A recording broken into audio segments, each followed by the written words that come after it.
tried to do the thing. I tried to go, you know how I usually just go like that? And then it went all the way around. I couldn't stop myself. So I almost started cheering for you. It's crazy.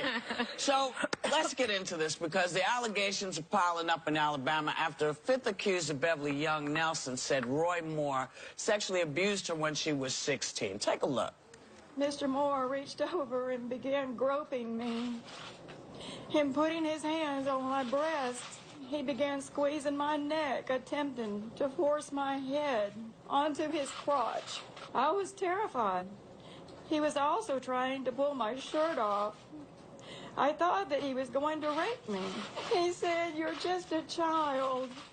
And he said, "I am the district attorney of Etowah County. And if you tell anyone about this, no one will ever believe you."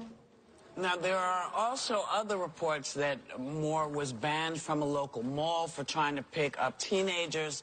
A lot of Republicans are turning on him, including Mitch McConnell, who says he believes the women.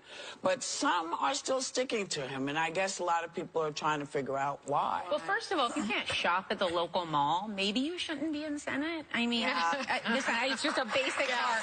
But for predatory behavior. yeah, like it was. They said it was like not an official, but that they knew to keep their eye out for a guy that wore a suit and liked to prey on children, teenagers, girls. Yeah. But Senator Jeff Flake tweeted something interesting. Just to be clear, if the choice is between Roy Moore and a Democrat, I would run to the polling place to vote for the Democrat. Who said that? Jeff Flake. Really? You know, one thing that I wanted to mention was when I was prosecuting these child sex crimes, people were very uncomfortable with the notion that the girl looked kind of grown and looked kind of adult. And so they felt like, you know, it must be consensual, like they just couldn't jive the two together. And what I used to do is I used to show pictures of the kid at the age when the predation started, at the age when the grooming started. That's right. And it made a big difference. And there's this Me 14, I think, Me at 14. Campaign. We have some of them. Look at what 14-year-old girls look like. Right? So this is a 14-year-old girl, and she says, I think, this is me at 14. I was on the gymnastics team and sang in the choir. I was not dating a 32-year-old man. And so that's the thing. When his supporters are saying they still support him, I hope they look at what a 14-year-old looks like. Me at 16 wasn't much better. Yeah, you know? It took a few years. Yeah. I think it's important to note that this was not even the Trump candidate in Alabama. Trump came out and supported Luther Strange, actually went down and campaigned for him, and it didn't end up happening. Roy Moore, the ultimate Steve Bannon candidate, is the nominee right now.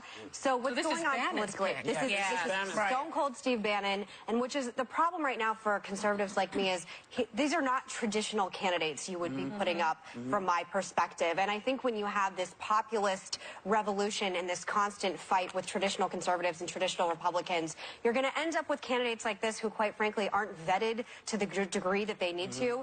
But let me tell you, this stain is going to stick with us into the midterms and going into 2020. To Republicans? To Republicans, 100%. Really. You don't think someone who is accused of pedophilia and touching a woman and being banned from a mall, these ads, these attack ads write themselves. And it breaks my heart because, again, there's so many other worthy candidates for this. I will say, when you're talking about people voting for Roy Moore versus voting for a Democrat, politics is deeply tribal. You and I were talking about this morning. We were getting our makeup done, Joy. Yeah. And I think sometimes people will just vote for their people no matter what. Check this out, though. Speaker Paul Ryan just says, this is breaking news, if Roy Moore cares about the values of the people he claims to care about, then he should step aside.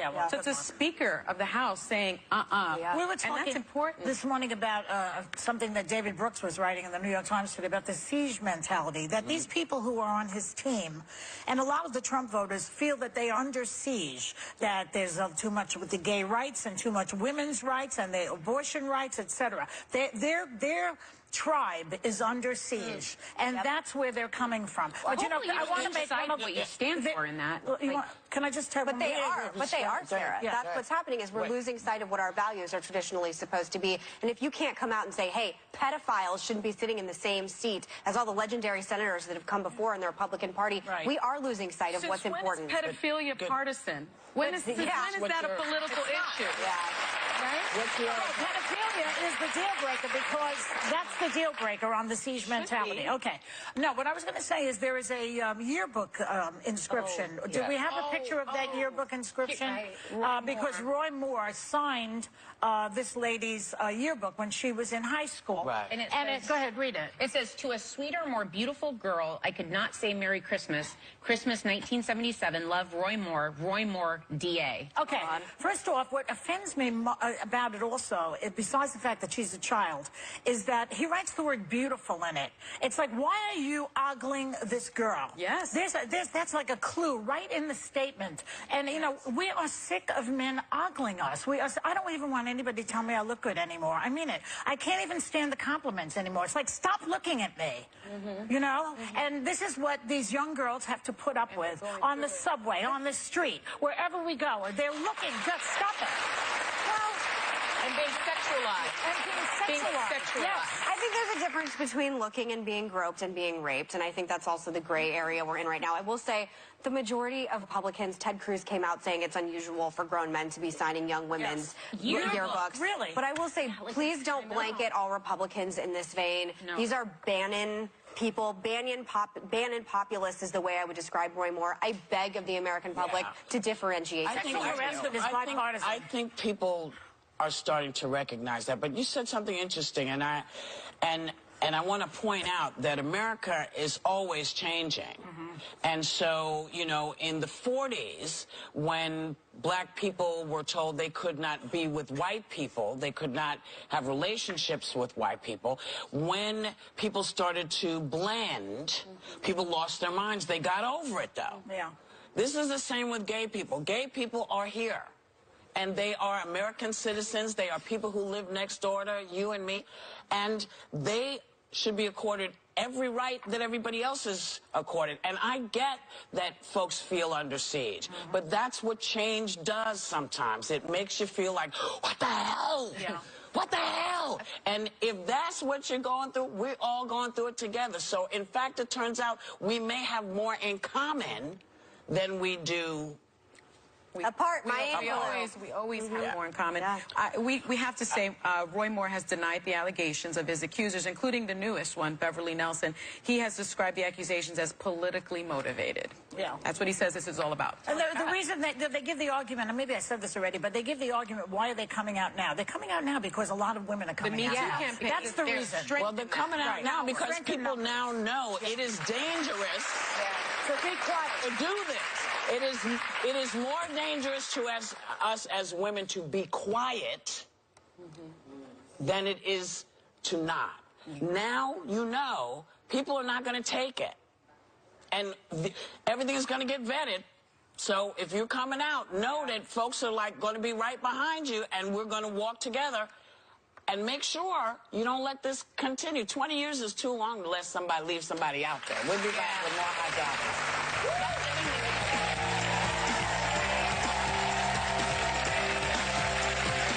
Where's the one and only place to get exclusive and really awesome deals on some of my favorite things? On The View, of course, because we've partnered with vendors to bring you the View Your Deal Oprah Edition.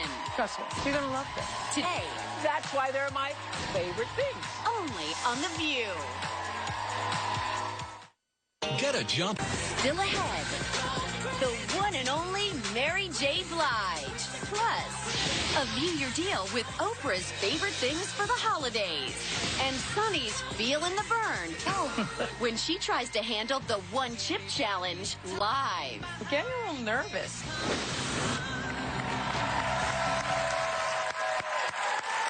So welcome back. MSNBC's Chris Hayes went viral after he tweeted that Democrats need to look inward as well because they are, quote, overdue for real reckoning with the allegations against former President Bill Clinton. What do you think? Well, he was impeached. We know that, but a lot of those women never were believed at that time either. So there is an issue there, too. Yeah. Honestly, you know... But just one more point.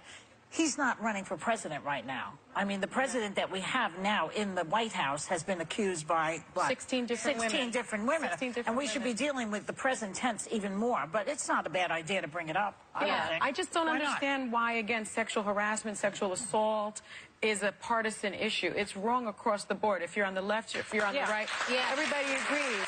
And it seems to me that for a long time, and Megan, we were talking about this before, the politicians seemingly have gotten a pass on it. Bill Clinton, you know, was known for having these allegations against him. Donald Trump, 16 women have come forward publicly, and the White House statement in response is, all the women are lying. I don't think politicians I don't think they're the only ones getting away with it, though, because when you hear about Weinstein, Toback, Kevin Spacey, these were well-known rumors in the industry, and people continued to work, and they continued to do. I think the problem is, whether you're in politics or you're in media, the thing they all have in common is they're all in positions of power. That's true. Yeah, I think the thing with the sort of, and I completely agree that no one should think that sexual assault isn't something that's an innately American issue. It shouldn't be political at all. But I think there is this feeling that Bill Clinton has sort of always gotten a pass. I mean, there's story after story after story. Juanita Broderick, in particular, has been very vocal about. I believe she's accused him of rape. So I think that we need to look at everything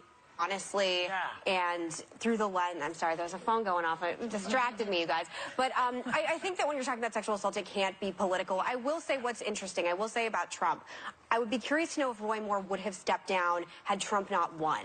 Because after the grab her and the blank tape with Billy Bush, it showed that you can get away with these things, and you can have these kind of things that are very public, and you can still get elected president. And if Weinstein's so I do think Roy Moore's gambling on that. If the Weinstein accusations had come out before Trump, I wonder if that would have impacted Trump's I don't think so. There was a study done by the Public Religion Research Institute. It says more than 6 in 10 Americans, 61%, say immoral personal behavior does not preclude public officials from carrying out their public or professional duties with honesty and integrity. 70% of Republicans and more than 61% of Democrats say public officials can behave ethically in their professional roles, even if they behave this way personally. So again, politicians seem to get a pass. I think they're talking about adultery here. I don't know that they're talking about harassment. I don't know if they're talking about child molestation. You know, and I don't think very many people actually get a pass. I mean, as we know, you know, Bill Clinton was impeached. Yes. You know, and the stain of that has followed Hillary Clinton. Her, the wife. That's true. 100% impacted. Yes. During and so I don't think that he got a pass. And part of the problem with Juanita Broderick is, at one point when I think Paula Jones' lawyers came to her, she changed her story. And I think that is what's been difficult. From what people had not. Yes. What did she change it from? She said it never happened. But I think if she signed. Well, first she said it did happen, and then when and correct me in somebody's ear if I'm wrong, but then she said, no, it didn't happen, and signed an affidavit. And I think what makes it hard for folks, particularly with this situation, and it's not to say that we shouldn't look into it, but you have to stand your ground. You got to stand your ground. Ivana Trump there was a scandal with her saying that John had raped her, and then she came out vehemently denying it. Yeah, so you never know. Trump as well. Clinton has always we have to be equal opportunity. Well, he had the dress once they had that evidence. Oh God! But he's denied Juanita Broderick. He's always denied it as well. Well, the thing that we can't deny is that we have to take a break, and that we'll be right back.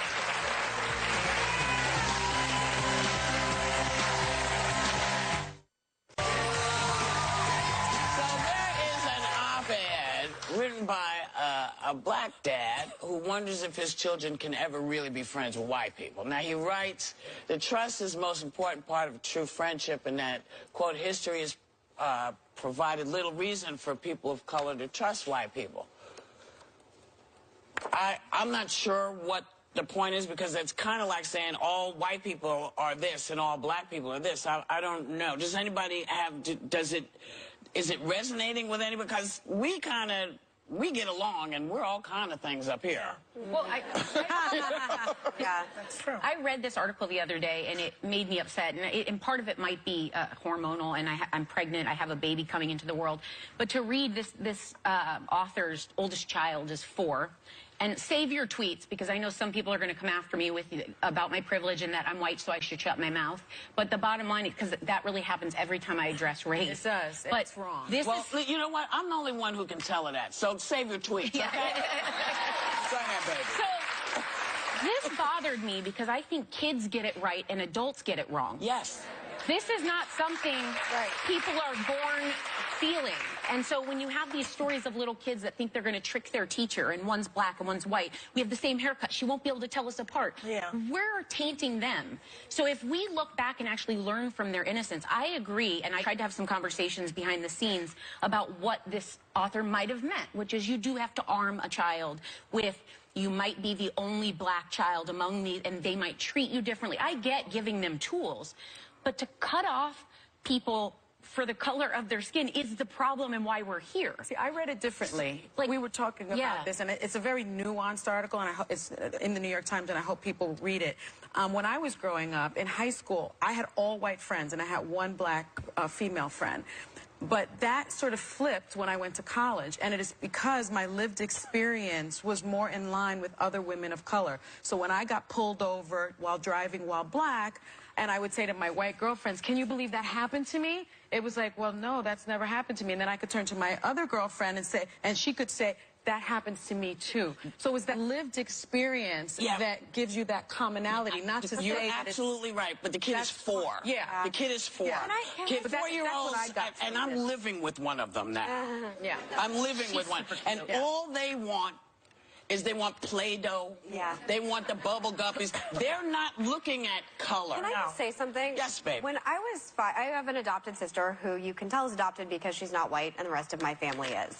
And when I was 5 is when she was adopted. And if she were brought home and somehow my parents implied she can't be friends with you, your relationship with her is going to be different in any way because you guys have different skin color, I wouldn't, I mean, it's so absurd and gross and deeply irresponsible. And I think when people are writing things like this, you have to understand that being friends also can mean being family. And I personally, I'm getting married very soon. I just had a conversation with my fiance yesterday about this. We are 100% going to adopt. We had a conversation if race were important. We said, we don't care. Whatever God sends us is what is important. And I think that is the message I would like going forward. Okay. We don't have time. Mary J. Blige is coming up next, and that's why we're going. I will be right back.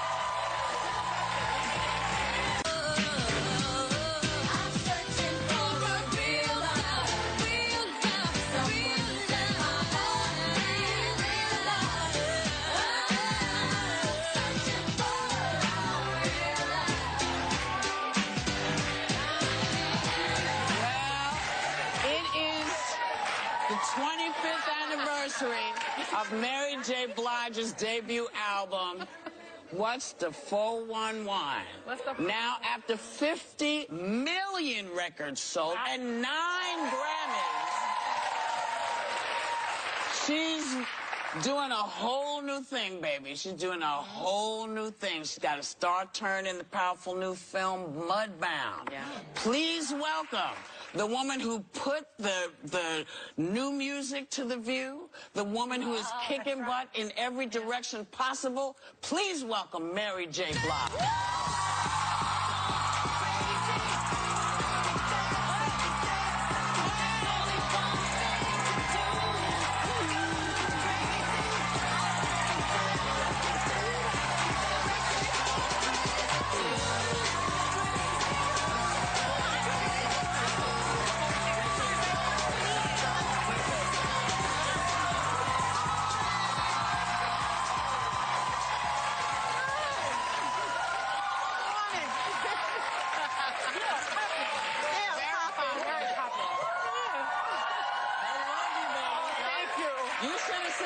You can see backstage, but everybody was up, dancing, singing. Everybody, you know. Thank you. I'm so grateful. Thank you for everything. Now, you walked out to the theme song you did for us. Right. You wrote it and performed. And by the way, do you ever get tired of hearing your own stuff, or? No, I mean, not now. I mean, I'm so happy that I'm still around and people are still listening to me. It gets us going every every day, and we still think that's our voice singing. Yes. It's not. But would you ever come perform it for us again? Sure. Remember how much fun we had? Oh, we did. Yeah. No, I don't know if you know this, but Sonny also. Oh yeah, we have the. I think we have some Joy is in a B-roll. panic right now. I was gonna say I got stuck in the elevator. I don't think I'm doing It that. was really hot in the room fun. when we taped It was like, for us, it was being part of a music video, which I have never been a part of. Which and was awesome. we will never be again. But you kind of make your own videos at home, I heard. And I think we have one. Oh no. Yeah.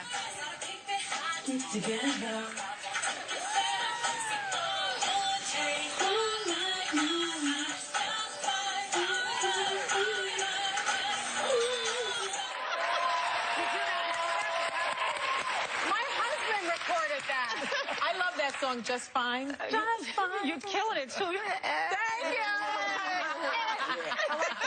I like the curling Yes, as that's well. how I do my hair. Let me ask you a question before you all get into that. You're now doing more movies. Yes. You're not done with music, are you? You're still going to... Please let Absolutely folks not, know no. you're still going to be out on the road doing music. Yes, but but people want to make sure that we don't lose that as well. Yeah. Listen, I need my that. hair. Yeah, I need that as well, so I can't give that up. That's therapy for me. That helps me. That's your you know. talent, too. Yeah, and that's my baby. That's the reason why I'm here. Like that's my first love. Well, now you're about to have twins. Well, what do you, we mentioned your 1992 debut album, What's the 411? My all-time favorite. What do you think of when you listen to it now? It's iconic. It's really a hot album. Like I mean, and it from the Leave a Message all the way to the end. Sweet Things. Everything. I worked out Busta Rhymes narrating the whole thing. It was just a time where everyone, you know, pulled together for me. Like Heavy D's on there, everybody's on there on Leave a Message, and so it just felt like everybody was rallying around this young girl who was coming straight off the block, and What's the 411, and everybody was supporting me, and it feels like that now. Now that I go back and listen to it, I'm like, wow, people really was supporting me back then. So yeah, it feels Maybe good. you're a star. Yeah, I didn't know though.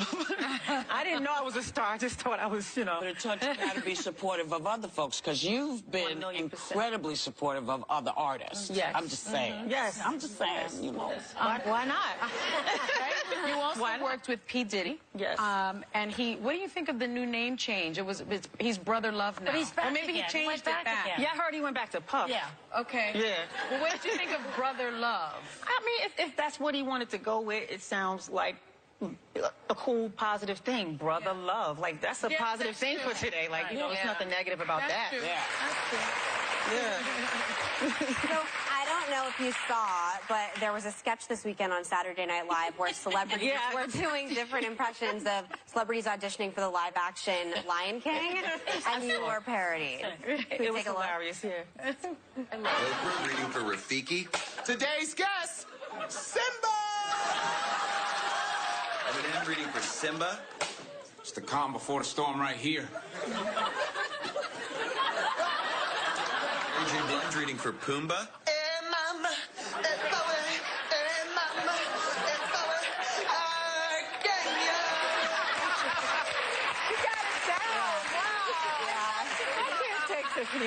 Tiffany Haddish was the host. How do you think she did? Listen, she killed it. I love Tiffany Haddish. Tiffany. I met her when we were shooting Mudbound, and Queenland. They were all shooting a girls' trip. Yeah. We went to a cookout, and there was this girl that kept making jokes, and everything she did was like just had us in tears. I was like, who is this? Yeah. And then we go see the movie, and it's her. So She is unbelievably talented. I love her. Unbelievably talented. And so beautiful, like a beautiful person. Yeah. And this is just the beginning. Yeah. You know? So let's talk about your movie, Mudbound, because it seems like a very relevant story. It's about two families in Jim Crow South. Right. They're one's white family, one's a black family, and they're forced to live on this farm together. Right. Right? Yeah. During World War II also, which is always an interesting period for movies. So you say that it's relevant. What do you say about that? Well, it's relevant because of what we're living in. I don't think that the Ku Klux Klan has gotten a memo that we're free and that we all belong. Everybody belongs, no matter what color you are, what gender. It's ridiculous what's going on out here. And it's sad that this movie is relevant right now. It never ends, huh? Yeah, it's just sad. It's really, really sad that we're still here. So, I mean, exactly. But it also, I saw it last night, and you're terrific in it. Thank it's terrific. you. It talks about the friendship between a black soldier and a white soldier. Yeah, that's what we were talking about earlier. So it's really important. I think we have a clip of your character, Florence, as she's sending her son off to fight in World War II. Take a look. You just come back. Well, You come all the way back. Yeah? I love you, Mama. I love you too, baby.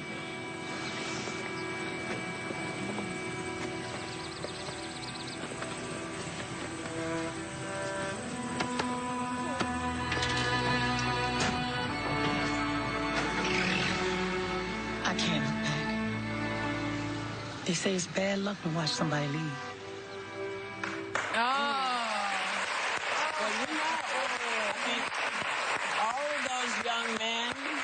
Went off to war believing that if we could prove that we could fight for our country like everybody else, we would be able to get the vote, we'd be able to walk on the street. This is all the history that maybe kids don't know. And it explores and it explores all of that. It's fabulous. Terrific. You're really good.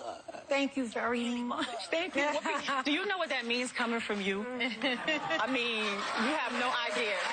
It won't get you on the bus, but you're really good. Thank you. You know. And it's never enough time with you, so you need to come back in between everything else you're doing and come play with us. Come be one of our guest co-hosts. This one's going to be on a break at some point. I'll come take your seat. So come. Our thanks to Mary J. Blige. Mudbound on Netflix in select theaters Friday. This is an important film. You need to see it no matter what color, no matter where you're from. This is an American film. You should see. We'll be right back. The One Chip Challenge has been setting social media on fire. Can Sunny handle one of the hottest peppers on Earth? She's digging in next.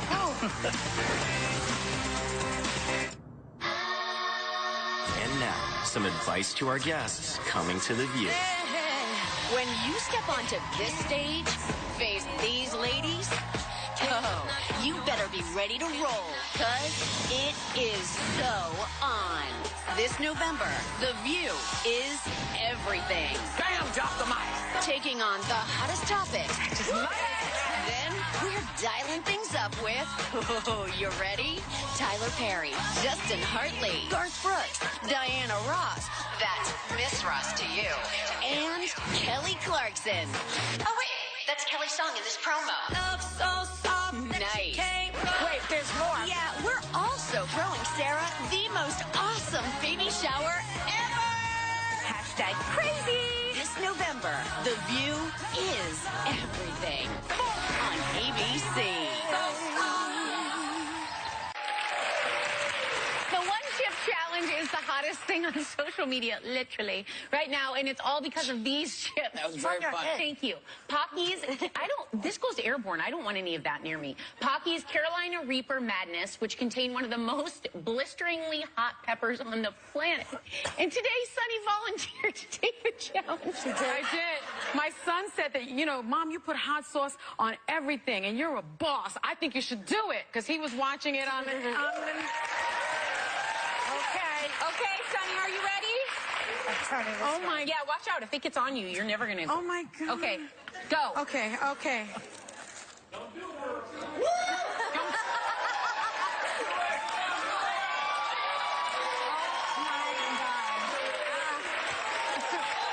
tell us what you're feeling right now, Sunny? This is not a flavor. It's not a flavor? Is it hot? You know it's 1,000 times as hot as a I'm handling jalapeno pepper? I'm handling it. Are you crying, Sunny? Sonny, what does it feel like? Somebody said you can feel your eyes Just don't be drying. behind her if some gas decides to hit. Yes. Because she's going to go flaming across the stage. It's like onions. It can get in your eyes, you guys. I don't need all of this. Sonny's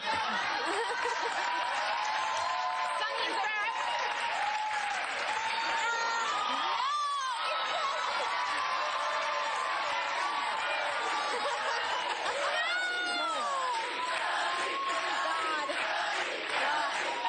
This is unreal. Okay, we have to let Sonny recover, although she seems to be doing fine right now, and we will be right back. Sonny, are you kidding me? So, what's on Oprah's wish list for the holidays? We partnered with vendors for half off her festive favorite things next.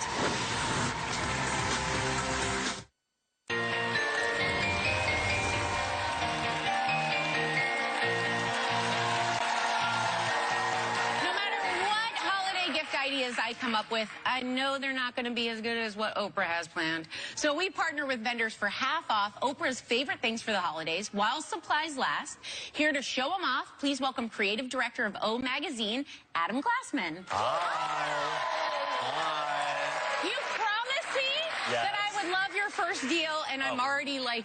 Oh my God, this is amazing. It's from a company called Softies. And Like just they feel need it. to say it. I know. It is called the Snuggle Lounger. This is It's unbelievable. It's made with buttery feeling velour on the outside and the inside, Sarah. It's lined inside a kangaroo pocket. You can wear it inside out. Or it has a carry great your counter. young. You can carry your young.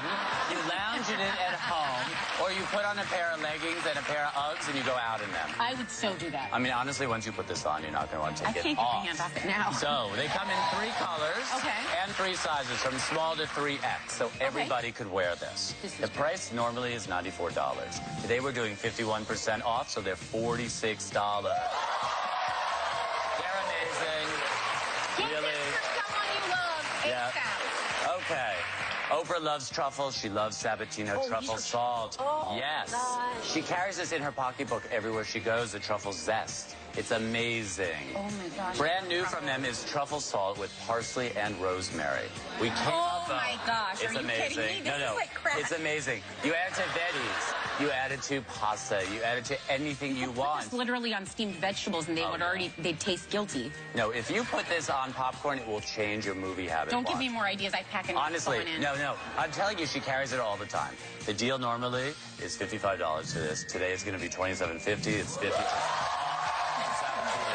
It's amazing. I didn't see that coming. It's amazing, yes. Okay.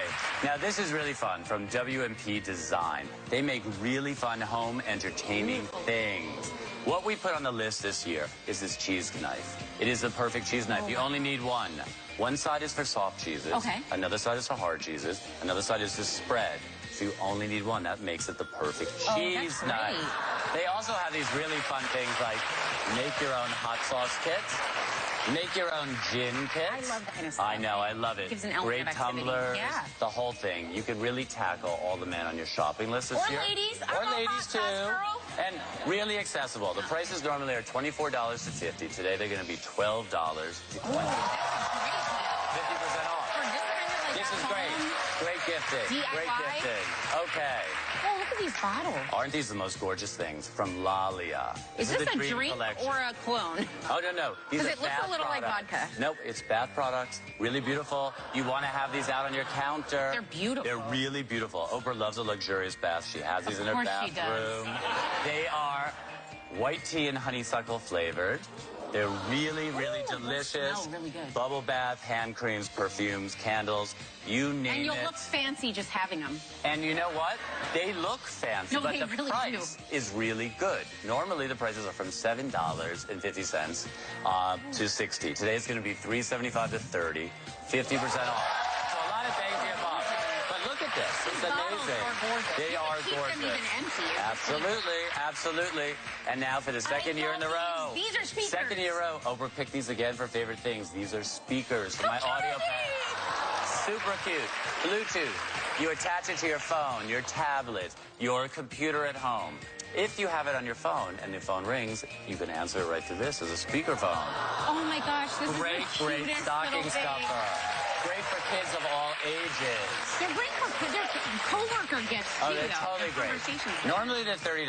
Today they're going to be $15. 50% off for these. I mean, they're great. This is amazing. Adam, you always bring us the best stuff. Thank you once again for giving us Christmas, Santa Glassman.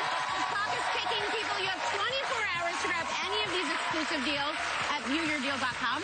And members of the audience are going home with a gift from, say this with me, Lalia. Lalia's Dream Collection and a copy of O Magazine. Have a great day, everyone, and take a little